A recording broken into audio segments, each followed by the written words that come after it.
નમસ્કાર મિત્રો, મારી પીકે ગુજરાતી ચેનલમાં તમારું સ્વાગત છે। મિત્રો, અત્યારે હાલની સૌથી મોટી અને દુઃખદ ખબર સામે આવી રહી છે। જી હા મિત્રો, આપને જણાવી દઈએ કે ગુજરાતના 18 જિલ્લાઓમાં હાઈ એલર્ટ। ત્યારે મિત્રો વિગતવાર આપને વાત કરીએ તો ગુજરાતની પાકિસ્તાન સાથે જોડાયેલી બોર્ડર પર તણાવની સ્થિતિ જોવા મળી રહી છે। ત્યારે મિત્રો વધુ આપને જણાવી દઈએ કે ગુજરાતના 18 જિલ્લાઓમાં હાઈ એલર્ટ જાહેર કરવામાં આવ્યું છે। ત્યારે મિત્રો મળતી માહિતી અનુસાર આપને વાત કરીએ તો કચ્છ બનાસકાંઠામાં ડ્રોન હુમલાની આશંકાના પગલે સરહદી વિસ્તારોના ગામોમાં બ્લેકઆઉટ કરાયું છે।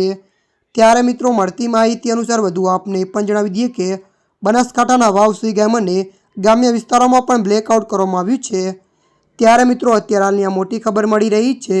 ત્યારે મિત્રો હાલ માટે આટલું, મળીશું નવી અપડેટ સાથે। જો તમને અમારો વિડીયો પસંદ આવે લાઇક, શેર અને સબસ્ક્રાઈબ કરી નાખજો। ધન્યવાદ।